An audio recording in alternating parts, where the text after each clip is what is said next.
एक औरत जिसके पास हर प्यार करने वाला पति, लेकिन हर रात उसकी आत्मा को पुकारता है कोई और। सदियों पुराना अधूरा इश्क। यह है नीलकमल की कहानी, जहां मोहब्बत और फ़र्ज़ आमने सामने खड़े हो जाते हैं। तो दोस्तों, आज मैं आप लोगों को फिल्मी टंग में सुनाने जा रही हूँ 1968 की बहुत ही मशहूर फिल्म नीलकमल की स्टोरी। तो चलिए शुरू करते हैं। कहानी शुरू होती है सीता यानी कि वहीदा रहमान से। वो एक सुंदर, मासूम और संस्कारी लड़की है। कॉलेज की छात्रा है और वह घर परिवार में सबकी लाडली है। लेकिन उसे एक अजीब बीमारी है, वो नींद में चलती है। एक दिन कॉलेज टूर पर ट्रेन जाते समय रात में अचानक सीता नींद में उठकर रेल की पटरी पर चली जाती है। तभी ट्रेन आ रही होती है। ठीक उसी वक्त राम यानी कि मनोज कुमार आता है और अपनी जान की बाजी लगाकर उसे बचा लेता है। ये पहली मुलाकात दोनों की दिलों में हल्की सी मोहब्बत की चिंगारी जगा देती है। कुछ ही समय बाद किस्मत का खेल देखे राम और सीता का रिश्ता तय हो जाता है। शादी धूमधाम से हुई। 7 फेरे लेकर सीता ने राम का हाथ थामा और उसके घर आ गई। राम की दुनिया बदल गई थी। उसे एक सुंदर पत्नी मिली थी जिसके साथ वो जीवन के हर सुख दुख बांटना चाहता था। सीता भी राम के प्यार में खो गई थी। उसे लगता था कि अब सारी परेशानियां खत्म हो जाएंगी, लेकिन परेशानी अभी बाकी थी, क्योंकि उसे नींद में चलने की आदत थी। शादी के बाद सीता राम के घर आ गई थी। नए घर में उसका स्वागत बड़े प्यार से हुआ। राम की माँ, परिवार और पड़ोस की औरतें सब उसकी सुंदरता और सादगी की तारीफ करती। घर में हंसी खुशी का माहौल था। राम और सीता का रिश्ता बहुत गहरा था। दोनों एक दूसरे के लिए बने थे। रात को जब वे एक साथ छत पर बैठते तो चांदनी उनकी मोहब्बत का गवाह बनती। राम सीता से कहता, तुम्हारी बिना मेरी जिंदगी अधूरी है सीता, और सीता मुस्कुरा कर उसके कंधे पर सिर रख देती।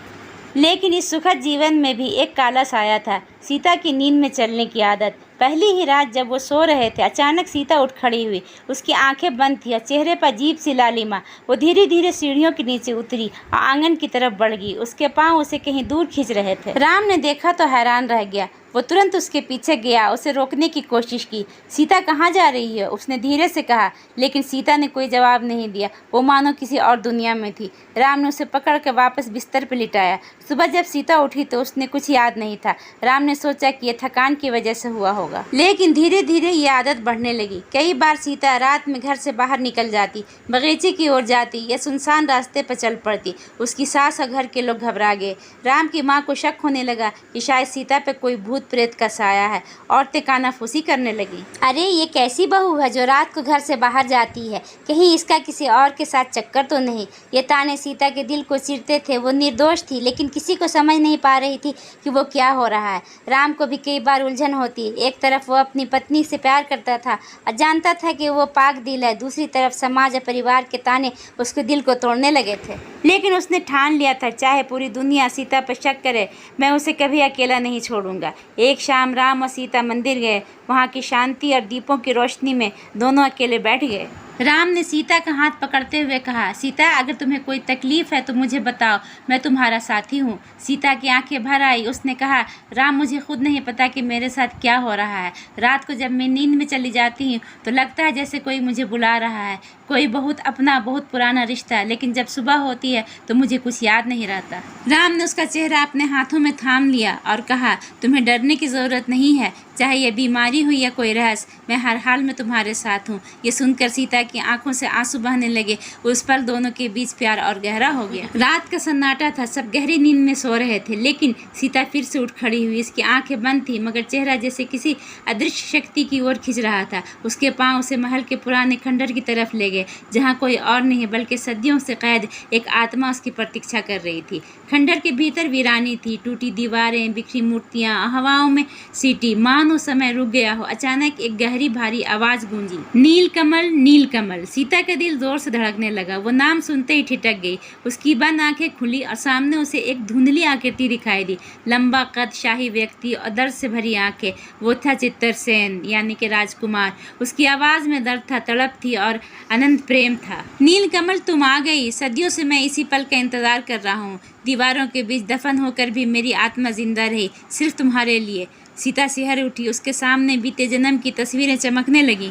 अब ये कहानी फ्लैशबैक में जाती है। सदियों पहले वही सीता थी, राजकुमारी नीलकमल, राजा की लाडली बेटी। उसकी सुंदरता के किस्से दूर दूर तक मशहूर थे, लेकिन उसके दिल में जगह बनाई थी एक साधारण कलाकार ने, चित्रसेन ने। चित्रसेन पत्थरों से को जीवित कर देता था। उसकी उंगलियां जब मूर्तियों पर चलती तो पत्थर बोल उठते थे और उसका दिल सिर्फ एक नाम पुकारता था, नीलकमल, नीलकमल। दोनों की पहली मुलाकात मंदिर में हुई थी, जहां चित्रसेन ने नीलकमल की मूर्ति बनाई थी। राजकुमारी ने जब पहली बार उसे देखा तो वो देखती रह गई थी। धीरे धीरे उनकी आंखें ने बातें करनी शुरू कर दी। रात की रानियों की खुशबू में, चांदनी की चुप्पी में दोनों अक्सर मिलते थे। चित्रसेन कहता, राजकुमारी, मैं जानता हूँ हमारे बीच फासले हैं, लेकिन मेरा दिल सिर्फ तुम्हारा नाम जानता है। नीलकमल मुस्कुराकर जवाब देती, फासले अगर दिल से मिट जाएं तो दूरियां भी पास हो जाती हैं। उनका प्यार पवित्र था, लेकिन समाज की नज़र में यह एक अपराध था। जब ये राज बाहर आया कि राजकुमारी का दिल एक साधारण कलाकार पर आया है, तो राजमहल में तूफान मच गया। राजा ने इसे अपने राजसी सम्मान पर चोट माना। एक कलाकार की हिम्मत कैसे हुई कि वो राजकुमारी पर नज़र डाले?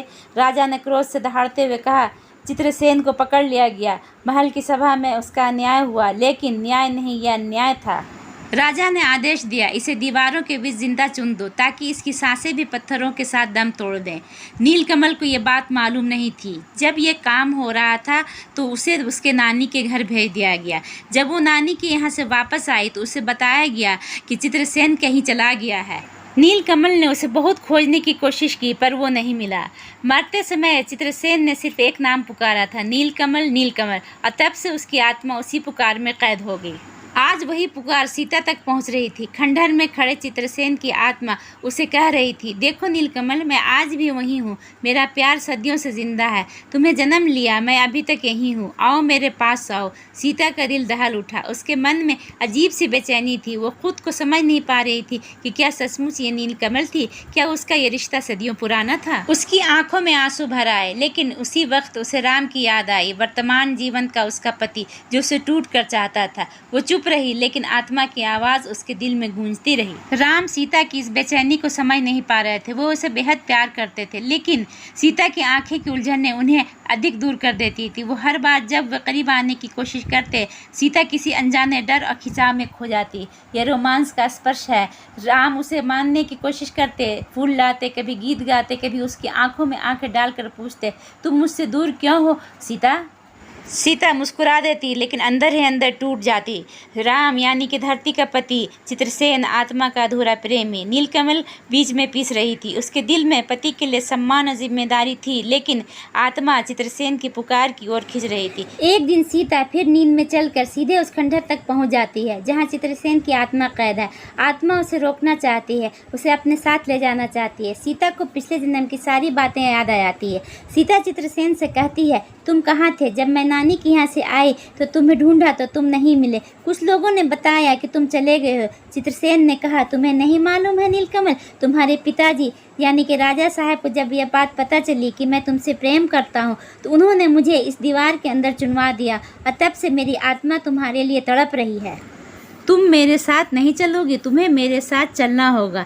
नीलकमल ने कहा, इस जन्म में मैं अपने पति राम के लिए हूँ। तुम चाहते हो तो मुझे ले जा सकती हो, लेकिन मैं अपने पति राम के साथ बहुत खुश हूँ। चित्रसेन ने कहा, नीलकमल, तुम मेरे साथ जाने को तैयार हो? मैं बहुत खुश हूँ। अब मेरी आत्मा को मुक्ति मिल जाएगी। तुम जहाँ खुश हो उसी में मेरी खुशी है। चित्रसेन यह कहकर चला गया। सीता बेहोश हो जाती है और राम भी सीता को ढूंढते हुए वहाँ आ जाता है। राम सीता को अपनी गोद में उठाता है और लेकर अपने घर चला जाता है। अब सीता को नींद में चलने की बीमारी खत्म हो जाती है। राम और सीता एक दूसरे को गले लगाते हैं। उनका प्यार सभी परीक्षाओं में सफल हो जाता है। कहानी का संदेश यह है, सच्चा प्रेम जन्म जन्मांतर का चलता है, लेकिन हर जन्म की अपनी एक तकदीर होती है। दोस्तों, अगर ये स्टोरी पसंद आया तो लाइक और सब्सक्राइब कीजिए, अपने दोस्तों में शेयर कीजिए। Thank you for watching.